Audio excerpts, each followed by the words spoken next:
समझ नहीं आ रहा अपने सैलरी इंक्रीमेंट का क्या करूं। बेटा इतना क्या सोच रहा है? अपने म्यूचुअल फंड्स के एसआईपी का टॉप अप करा ले।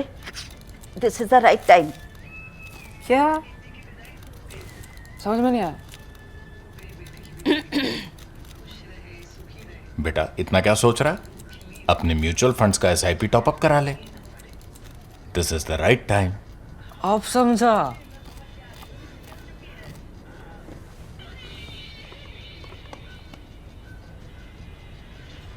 Mutual fund investments are subject to market risks. Read all scheme related documents carefully. नमस्कार, सलाम, सत श्री अकाल। शेखर से सवाल में आप सबका बहुत बहुत स्वागत है। मैं हूं सबिका सैयद और हमारे साथ है प्रिंट के editor in chief Shekhar Gupta, जो आपके देश और दुनिया से जुड़े सवाल लेते हैं।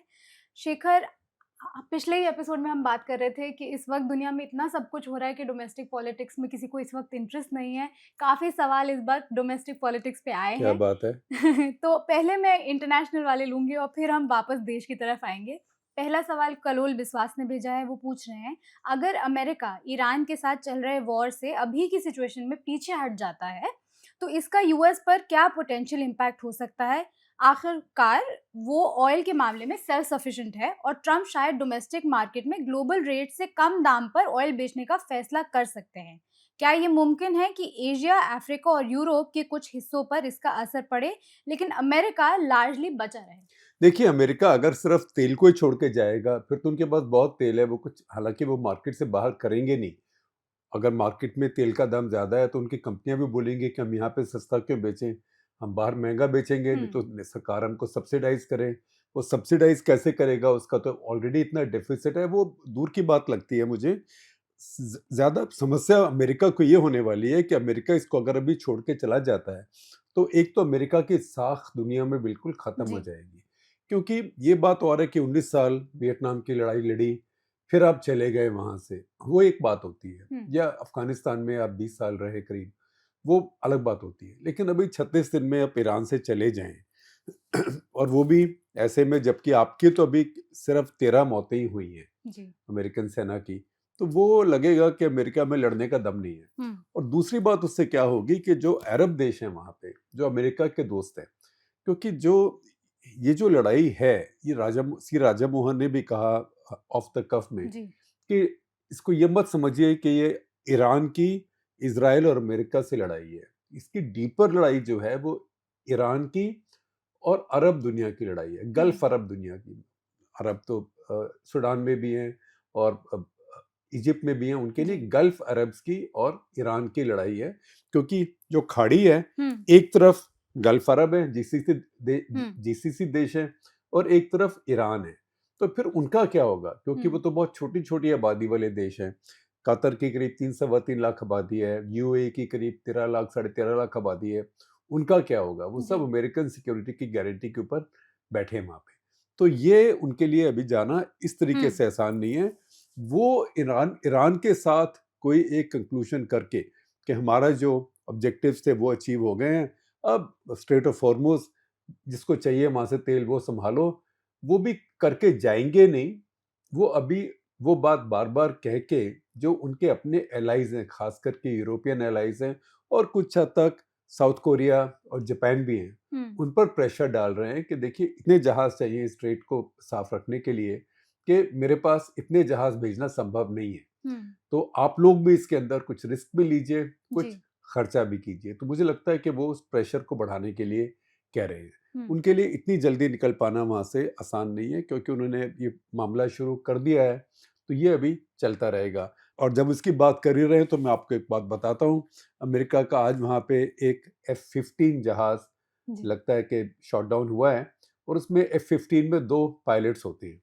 तो अमेरिकन उनको ढूंढ रहे हैं, उनके हेलीकॉप्टर्स, उनके जहाज उस एरिया में सर्कल कर रहे हैं। वो आजकल तो फ्लाइट रेडार में नजर आ जाता है, तो वो ढूंढ रहे हैं उनको।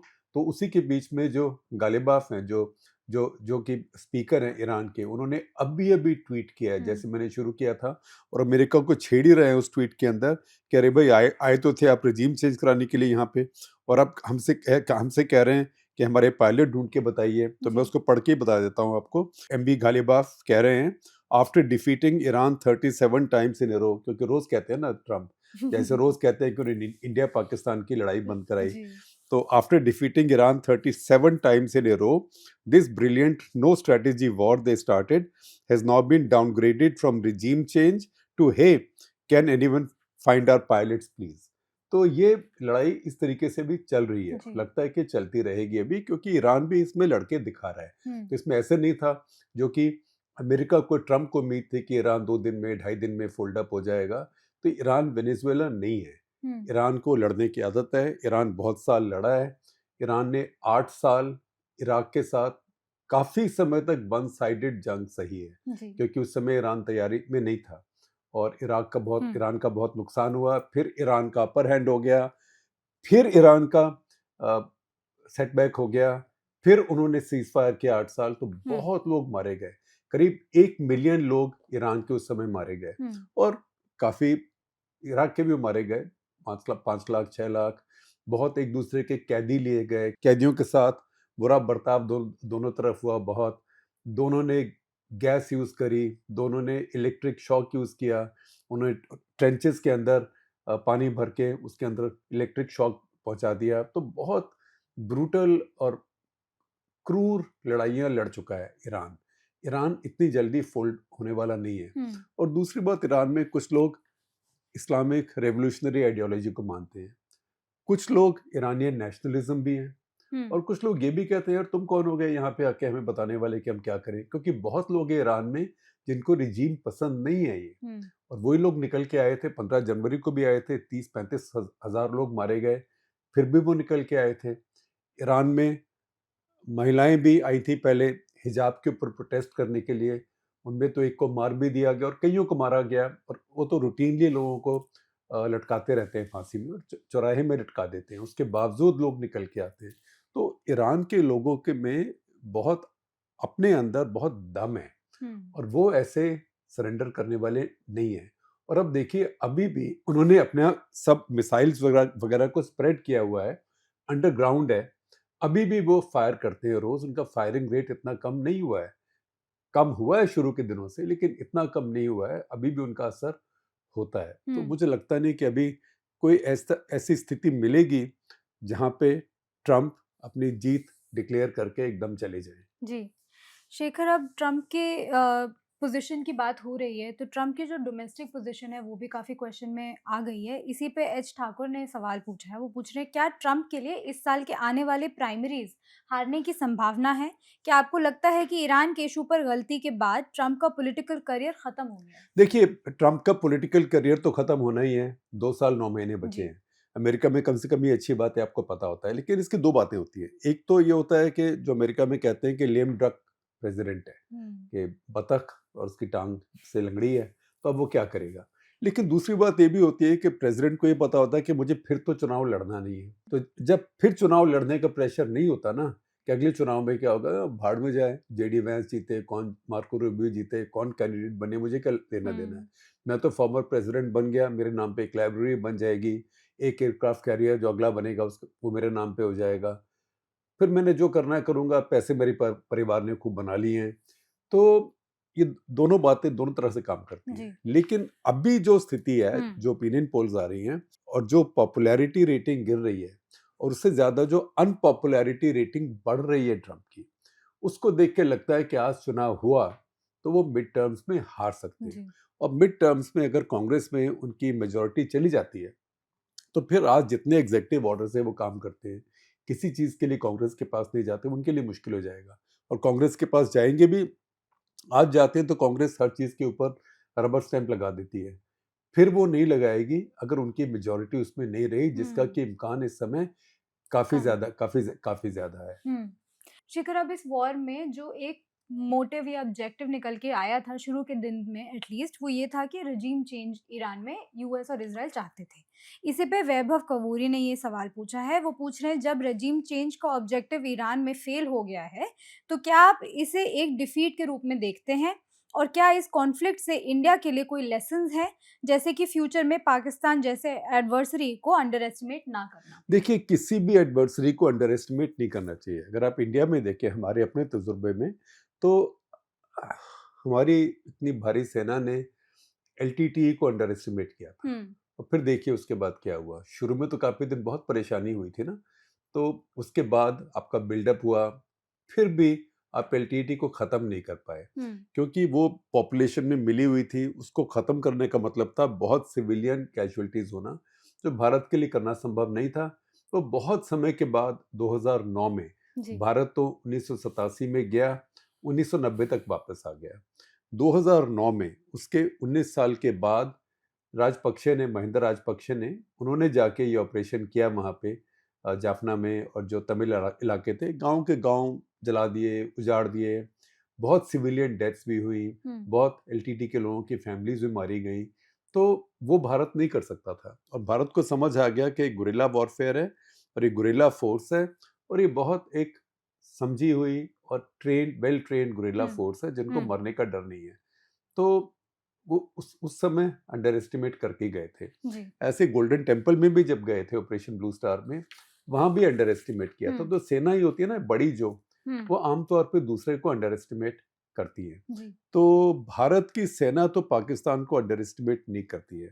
ये भारत का जो सोशल मीडिया है, जी जो हमारे कीबोर्ड वॉरियर्स हैं, या जो हमारे कुछ टीवी चैनल्स हैं, जो कमांडो कॉमिक चैनल्स बोलता हूँ मैं उनमें, या उनके अंदर कुछ वेटरन्स भी होते हैं, वो तो बस ऐसे बोलते हैं कि लड़ाई का मतलब है, जैसे सनी देओल की फिल्म होती है, अभी नहीं जो लेटेस्ट तो उनकी फिर भी थोड़ी रियलिस्टिक मैंने सुना है, लेकिन आमतौर पे जैसे होते हैं कि जो मरने वाले सब पाकिस्तानी होते हैं, बेवकूफ़ होते हैं पाकिस्तानी। बिल्कुल इंडिया के जो आर्म फोर्सेस है वो जी पाकिस्तानियों को बेवकूफ़ नहीं समझती है, ये नियर पियर फोर्सेस हैं। हम्म तो ये बात सिर्फ सोशल मीडिया में होती है कि उनको एकदम ख़त्म कर दें, उनको कारपेट बॉम्बिंग कर दें। जी कारपेट बॉम्बिंग जैसी कोई चीज़ आजकल होती नहीं है। जी और आप देखें कि वियतनाम में कारपेट बॉम्बिंग भी हुई थी, उससे भी क्या हुआ, कारपेट बॉम्बिंग करने वाला ही हारा बाद में। जी अब शेखर, ये जो वॉर वेस्ट एशिया में चल रही है उसका एक सबसे बड़ा इम्पैक्ट फ्यूल और एनर्जी पे आया है। तो निकुंज सांघाई ने इसी पे सवाल पूछा है भारत की प्रिपेयर्डनेस पे। वो पूछ रहे हैं, आपने हाल ही में कहा था कि भारत को अपनी प्रगति के लिए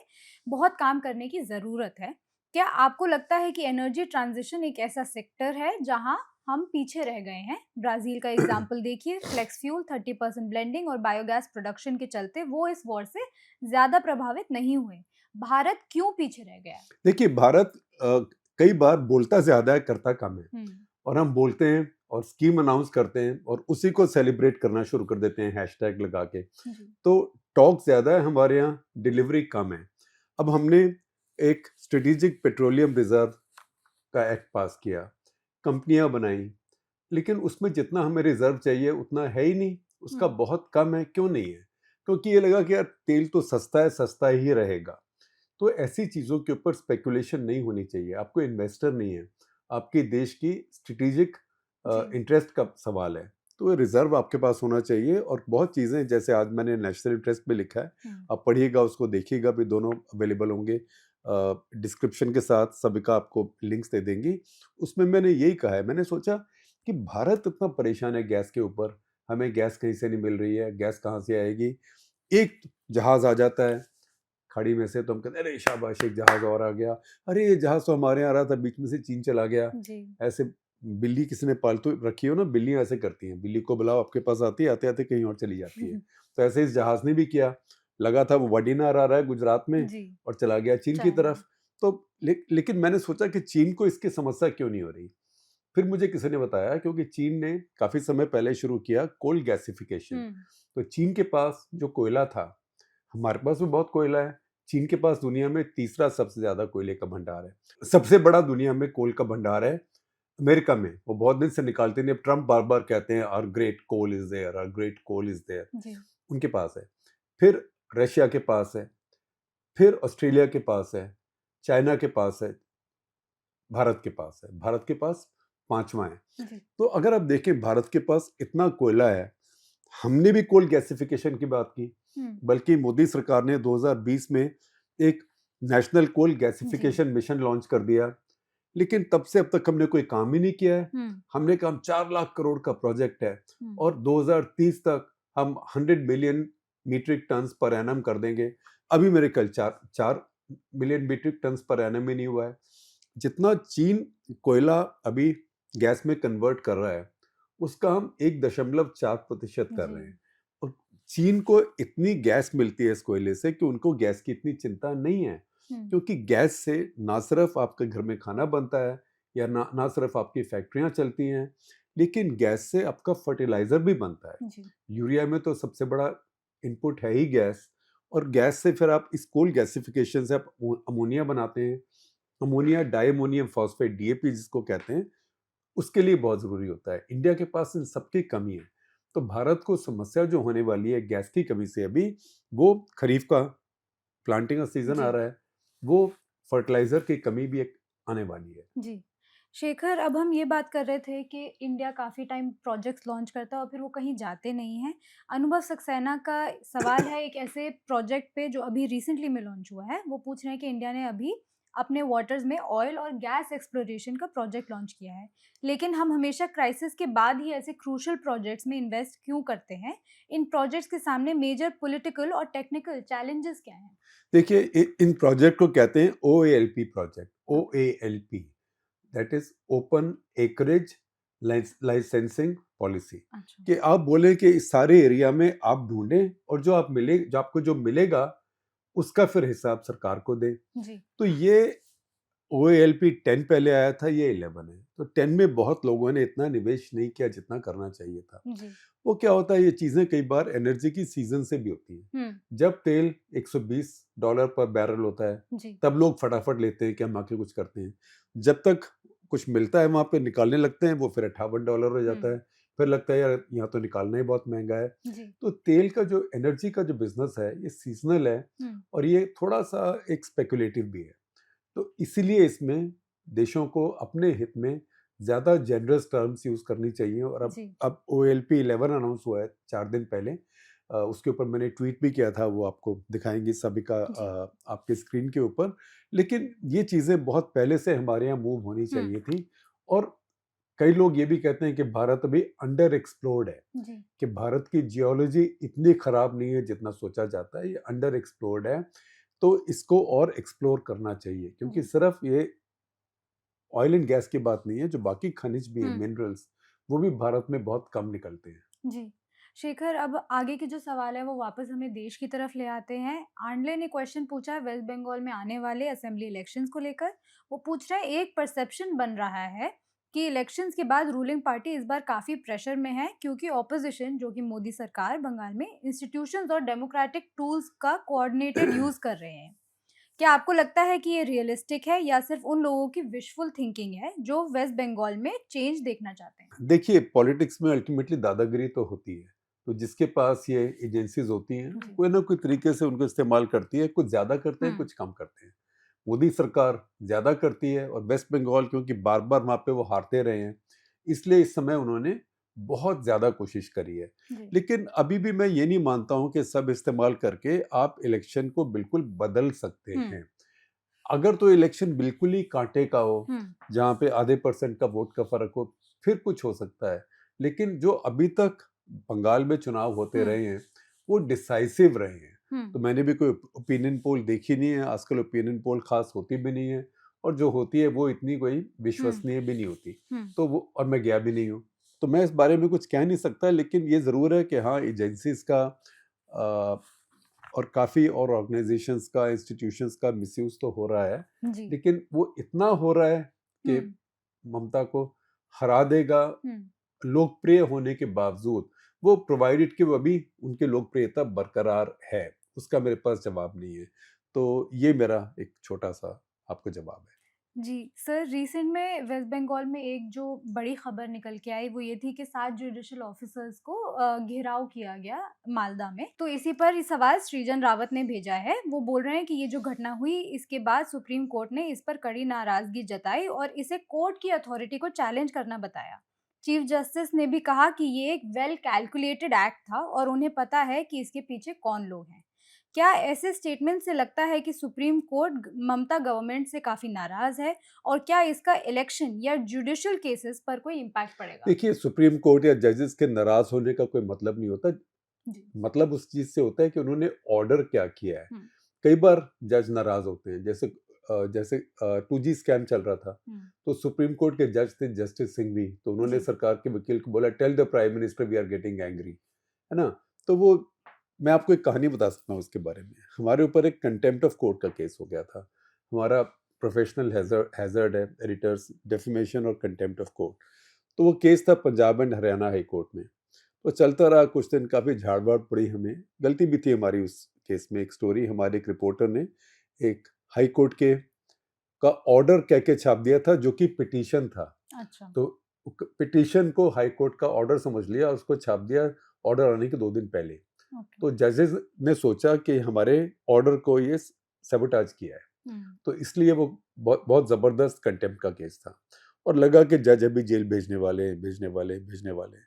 तो जो उसमें नंबर 2 जज थे, बाद में उन्होंने कहा, कश्मीरी जज थे, जस्टिस कौल, उन्होंने कहा देखिए, हमारे एक टीचर होते थे लॉ में, वो कहते थे जो कंटेम्प्ट की लॉ है, ये एक बिल्ली है। उस बिल्ली को जज रोज अपने थैले में साथ लेके आता है। जब कोई बदमाशी करे तो थैला खोल के बिल्ली दिखा के उसको डरा दो, उसके बाद थैले में बिठा दो, उसको उससे कटवाओ नहीं। तो जो जुडिशियल गुस्सा होता है जजेस का, वो कुछ इस तरह से होता है। वो बिल्ली दिखाते हैं थैला खोल के डराने के लिए, लेकिन उससे कटवाते नहीं है। जज कोई आपको ऐसे जेल नहीं भेजता है और जज आपको ऐसे कोई गुस्से में ऑर्डर नहीं देता है। जी। तो ये इरिटेशन होती है और एक तरह से एक आपको इंडिकेशन मिलती है कि देखिए आप ये काम मत करिए। सुप्रीम कोर्ट सोच रहा है कि चीप चीज़ है, ये पसंद नहीं है और आपको शोभा भी नहीं देती है। जी, शेखर, आज का एपिसोड हमारा यही ख़त्म होता है। बहुत-बहुत शुक्रिया हमारे ऑडियंस के इतने इंटरेस्टिंग सवालों के इतने इंटरेस्टिंग जवाब देने के लिए। हम फिर हाज़िर होंगे अगले हफ़्ते एक और शेखर से सवाल के साथ।